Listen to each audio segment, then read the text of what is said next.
Eastern Cape Safety and Transport MEC Weziwe Tikana-Gxothiwe will today launch the Easter Weekend Arrive Alive campaign in the Alfred Nzo District. The launch will include a roadblock and stop and search operation. Our reporter Fundiswa Mhlekude has more. We are at Phakade Junction here in the Eastern Cape. It's a junction that borders the province of the Eastern Cape and KwaZulu-Natal, where MEC of Transport and Community Safety, Mrs. Weziwe Tikana-Gxothiwe, is launching the Arrive Alive campaign for a safer Easter weekend. She has been here since this morning around 8 in the morning, but here she is going to be telling us more about what exactly they are doing here. MEC, thank you very much for joining us. According to your observation, what have you seen in these cars? Because you've been stopping and searching cars. What have you observed? Thank you. Good morning to the viewers. First of all, we could say that we've issued some warrant. It means those are the people who have been disobeying the road rules and those which were non-compliant with the rules. We issued some warrants, about 92 warrants. We executed about 92 warrants, and there are cars which have been impounded in the process. So it means when we impound some vehicles, we eliminate a number of vehicles which can cause accident on our roads. And what are the most of those offences? You will be surprised that we have found drunk driver in the early morning hours. Also is overspeeding when we talk of warrant of arrest, those which were issued earlier on, and also the vehicles, faults in our vehicles. And you see, some drivers are complaining, especially in our Transkei roads, about stray animals. Do you have any plans to make sure that they don't interfere during this time of the Easter weekend? You'll understand that as the department, we do have our road rangers, but we want the communities, the owners, to take care of their animals. But there are animals which one cannot look at, dogs, which are the most dangerous ones. That is the result of people who are throwing bones and food on the road, and dogs go there to eat that food. When the dog is crossing the road, you'll see that it might cause accidents. So it needs vigilant drivers. So for other animals like cattle and other stray animals, we are fencing the roads. We want to warn our community members not to cut and take the road, the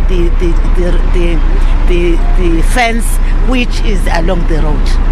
And not necessarily the N2 MEC, because they're also complaining about the condition of our roads. They are full of potholes and some are just uneven.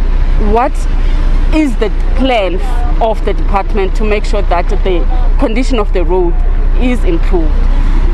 We are improving the number of roads in the province.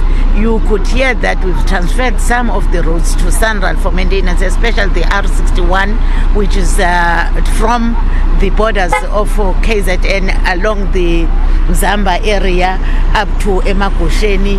We are resurfacing the area of between Flagstaff and Makusheni areas. That's the work we are doing. We've introduced some contractors for pothole sealing on our roads.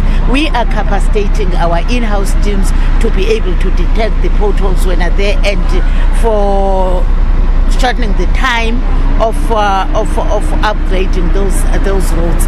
We've issued a number of roads. We'll continue with our roads, but we are confident that the 5 roads we've handed over to Sanral will impact positively to the department.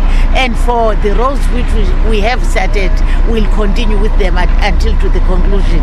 We are activating and strengthening and resourcing our in-house teams. Before I let you go, one last question, MEC.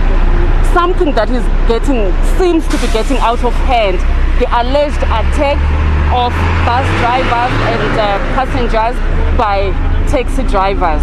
We have seen one of the vehicles that was chased by taxi drivers, alleged that it was chased by taxi drivers, causing an accident and leading to the death of some occupants in a vehicle.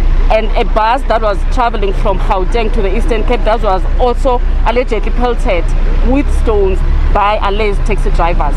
What do you plan to do to make sure that this doesn't get off hand and it doesn't happen again? We are having a multidisciplinary team of law enforcement officers working with the South African Police Services. As you could see now, we have partnered with we have joint operations with the KZN law enforcement officers. That's one issue, but we will improve on the visibility of our members of South African Police Services with the traffic officers. Thirdly, we do have our high patrol vehicles on our roads. That's what we've done. As from today, we're having static roadblocks in our areas. It is a challenge. We are engaging with Santaco on that matter, which is a body of all taxi operators, on how can we jointly eliminate that.